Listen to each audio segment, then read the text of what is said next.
সবাইকে নমস্কার। Electronic media friend যারা এসেছেন তাদেরকে প্রথমে ধন্যবাদ জানাই। আমি বাগমা কেন্দ্রে আগামী বিধানসভা নির্বাচনের প্রার্থী হিসেবে ত্রিপুরামথার প্রার্থী হিসেবে মনোনীত হয়েছি। আমি আশাবাদী যে শুধু 2 তারিখের জন্য, কারণ আমরা জানি প্রতিটি গ্রামে প্রতিটি ভিলেজে আমরা ঘুরে দেখেছি, খুব ভালো রেসপন্স আমরা পাইতেছি। তো জয়ের জন্য আমরা অপেক্ষায় আছি। আজকে আমরা মিটিং করেছি সবাই বুথ কমিটির সাথে, বুথ কমিটির নেতা এবং ব্লক কমিটির নেতার সাথে আমরা আলোচনা করেছি আগামী বিধানসভা নির্বাচনে কীভাবে কাজ করতে হবে এইসব বিষয় নিয়ে, আর কোন কোন জায়গাতে আমাদের আরেকটু ভালো কাজ করতে হবে এই বিষয়েও আমরা আলোচনা করেছি। তো আমরা দেখেছি গত 2 বছরে আমরা এডিসিতে, যেটা আমি সিএম থাকতে কিল্লাবাসীর জন্য যেগুলি 2-3টা পয়েন্ট যাতে মানুষের চোখে পড়ে এইসব কাজগুলি আমি উল্লেখ করতে চাই। আগে এই এলাকায় যিনি 5 বছরে এমডিসি ছিলেন, ওনার আমলে এডিসির কি কাজ হয়েছে কিল্লাবাসীরা কখনো চোখে দেখিনি। আমি আসার পরে একটা বড় মানের অফিস, এডিসির বড় মানের অফিস আমি বানিয়েছি রায়বাড়িতে, কোমতি জোনাল অফিস রায়বাড়িতে আমি বানিয়েছি। এরপরে পিডব্লিউডি ডিভিশন একটা ওখানে বানিয়েছি, রায়বাড়িতেই আছে অফিস। তো জনগণের জন্য সুবিধা হবে, যেগুলি কাজ আসবে জোনালের মাধ্যমে আসবে, পিডব্লিউডি অফিসের মাধ্যমে আসবে, সবাই জানে। আগে আমরা যেতে হতো কিল্লাবাসীরা বেশি মনুতে, যেটা সাউথ জোনের আছে, সাউথ জোনের অফিসে আমরা যেতে, ওখান থেকে বেশি মনুতে যেতে হয়। তো এডিসির কি কাজ হচ্ছে না হচ্ছে জনগণরা কোনো সুযোগ সুবিধা পাচ্ছে না।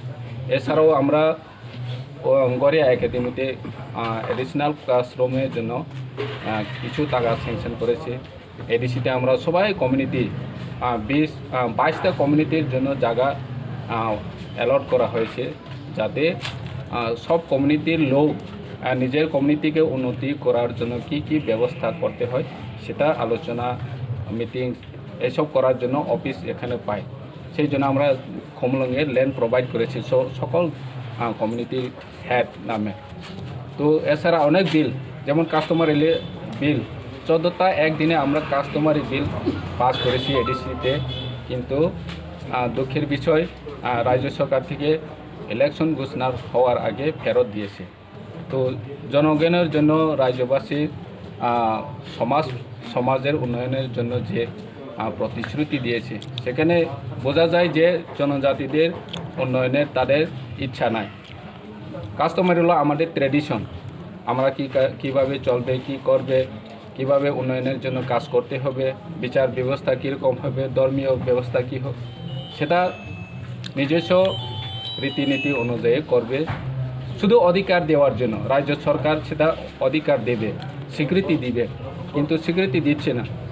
তো আমরা চেষ্টা করেছি আগামী দিনে আমরা নির্বাচনে জয়ী হওয়ার পরে, সরকার গঠন হওয়ার পরে আমরা এসব ব্যাপারে গুরুত্ব সহকারে সব কমিউনিটিদের, পিছিয়ে পড়া সব কমিউনিটিদের আমরা যাতে এগিয়ে যেতে পারে সেসব ব্যবস্থা আমরা নেব।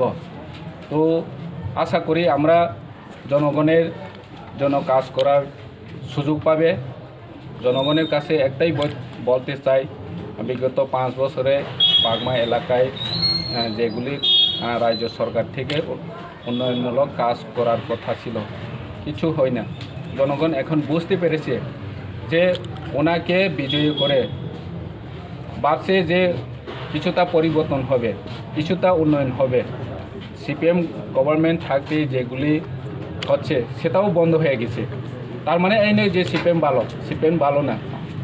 যতগুলি নরেশবাবু থাকতে কাজ হয়েছে সেই কাজগুলিও বন্ধ হয়ে গেছে, তার মানে কিছুই নাই। তো এই জনগণ অসন্তুষ্ট, এই জন্য জনগণ সবাই চায় এখন বিজেপির পরিবর্তে ত্রিপুরামথাকে নতুন সরকার আনার জন্য। আপনি বিজয়ী হলে ত্রিপুরা প্রার্থীর জন্য কি প্রতিশ্রুতি থাকবে? আমি বিজয়ী হওয়ার পরে কিল্লাবাসী যেগুলি উন্নয়নের ব্যবস্থা করার দরকার সেটা প্রথমে আমরা স্টেপ নেব। যেগুলি অফিস দরকার, যেমন পিডব্লিউডি, এখানে রাস্তাঘাট নির্মাণ করতে হলে ওখানে পিডব্লিউডি ডিভিশন লাগবে, ওখানে সাব ডিভিশন করে রেখেছে। ডিডব্লিউএসের কোনো অ্যাক্টিভিটিস নাই, সেগুলো অ্যাক্টিভিটি করার জন্য চেষ্টা করবে যাতে প্রতিটি গ্রামে পানীয় জলের ব্যবস্থা করা যায়। এখন জল জীবন মিশন নামে পাইপলাইন বসিয়েছে, যেখানে রাস্তা আছে সেখানে দেখিয়ে দিয়েছি। পাইপলাইন থাকলে জল নাই, থাকলেও জল নাই। জল জীবন মিশনে ওরা দাবি করছে 54% পরিবারে জল পৌঁছে দিয়েছে। আপনারা একটু 1 কিলোমিটার বাড়িতে গিয়ে দেখতে পারবেন এখানে পাইপলাইন আছে কিনা। পাইপলাইন নাই, পাইপলাইন থাকলেও জলের ব্যবস্থা নাই। এইসব কাজগুলি আমরা এগিয়ে নিয়ে যেতে চাই যদি আমরা ক্ষমতায় আসি। রাস্তাঘাটের ব্যবস্থা আপনারা দেখেছেন কিল্লা এলাকায়, না পাহাড়ে না সমতলে, বাঙালি এলাকা হোক এডিসি এলাকা হোক, বাগমা এলাকায় কোনোটাই রাস্তা এখন ভালো নেই। এইসবগুলি করার দায়িত্ব এলাকার বিধায়ক। তো আমি বিধায়ক হিসেবে যদি বিজয়ী হয়, আমি এইসব কাজগুলি প্রথমে প্রায়োরিটি হিসেবে নেব। স্কুলের ব্যবস্থা আপনারা দেখেছেন, স্কুল থাকলে মাস্টার নাই। আমরা দেখেছি উদয়পুর শহরে রমেশ স্কুল, গার্লস স্কুল খুব ভালো মানের স্কুল, সরকারি স্কুল। কিন্তু দুঃখের বিষয় এখানে রায়বাড়ি, তৈরপাবাড়ি, দেবতামোড়া এইসব হাই স্কুল আছে, হায়ার সেকেন্ডারি স্কুল আছে, কিন্তু সাবজেক্ট টিচার নাই। এখানে সায়েন্স স্ট্রিম নাই, কমার্স স্ট্রিম নাই।